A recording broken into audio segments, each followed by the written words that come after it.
Bonjour, correction du calcul mental de lundi. On commence par les CM1. Donc, 7 fois 8 égale 56. Quand on divise par 2, on trouve la moitié. 8, c'est possible, mais 5, c'est pas possible. Donc, on fait un échange. Ça devient 4, 8. Donc, la moitié de 18, c'est 9. La moitié de 4, c'est 2. La moitié de 6, c'est 3.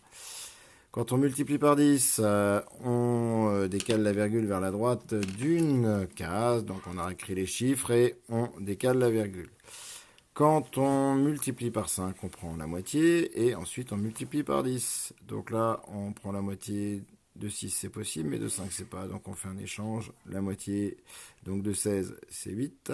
La moitié de 4, c'est 2. On multiplie par 10, on décale la virgule et on fait apparaître le 0. Quand on multiplie par 11, je vous rappelle, donc on réécrit le chiffre des unités. Et ensuite, on additionne les deux nombres, les deux chiffres, pardon. Donc 5 plus 6, ça fait 11, et je garde en retenue la centaine. Le chiffre des centaines, ça sera donc le deuxième chiffre. Donc 5 plus la centaine qu'on a mis en retenue, ça fait 616. Ensuite, une addition. Alors on peut faire un arbre, ou on peut faire dans sa tête. On peut très bien faire l'arbre. 7 plus 2, ça fait 9. Et on peut prendre les dizaines. 12 plus 3, ça fait 15. 150 plus 9 égale 159, où on peut directement 2 plus 7 égale 9, et 12 plus 3 égale 15. Voilà. Ensuite, une addition à trous. Une addition à trous, je vous rappelle qu'on pourrait aussi la transformer. Une addition à trous, ça reviendrait à faire 4 moins 432. D'accord? Ou alors, on peut aussi dire de 432 pour aller à 464. On peut directement prendre cette solution, on peut faire par étapes, c'est-à-dire passer par la dizaine supérieure, c'est-à-dire pas 440. On dit il faut 8, et ensuite de 40 à 64, il faut 24, et puis on additionne. Ou on peut directement se dire de 2 pour aller à 4, il faut 2. De 3 pour aller à 6, il faut 3. Et de 4 pour aller à 4, il faut rien du tout. D'accord?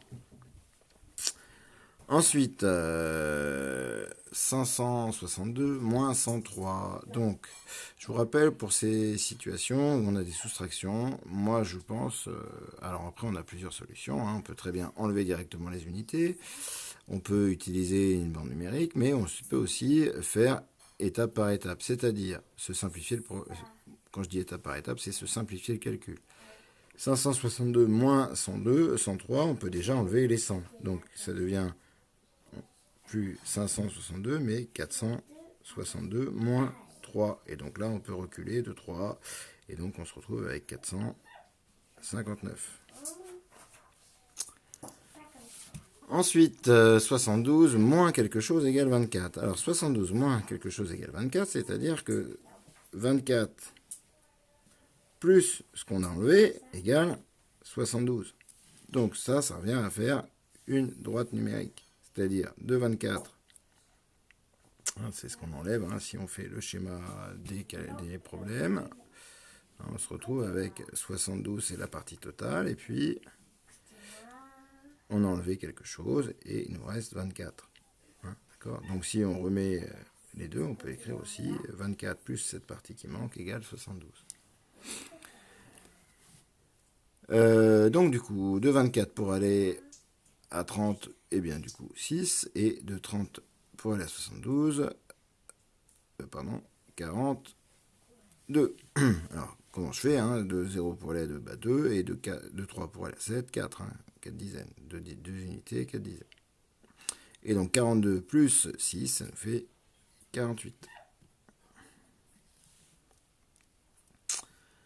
Enfin, 48 divisé par quelque chose égale 4. On se rappelle que la division, si on divise 48 par quelque chose et on le multiplie par 4, on obtiendra le résultat. Donc ça veut bien que 48 fois 48, c'est égal à 4 fois quelque chose. D'accord? Et donc, on peut très bien se dire, je cherche combien de fois 4, ça revient à faire notre petit dessin dans les problèmes. Hein. On a 48, c'est la partie totale. Et on peut se dire qu'on l'a partagé, en certains nombres et on obtient des groupes de 4. Voilà. On obtient des groupes de 4, on ne connaît pas combien, mais en tout cas on obtient le nombre de 4. Bah ça, on peut très bien le transformer aussi en se disant, 48, si on veut savoir combien il y a de paquets de 4, eh bien on va faire 48 divisé par 4. Et ça nous donne le résultat. Du coup, là, c'est une division qu'on va poser dans sa tête. Dans 4, combien de fois 4 ? C'est une fois, il ne me reste rien. Et dans 8, combien de fois 4 ? Eh bien, c'est 2. Donc, le résultat, c'était 48 divisé par 12 égale 4. Voilà pour la correction des CM1.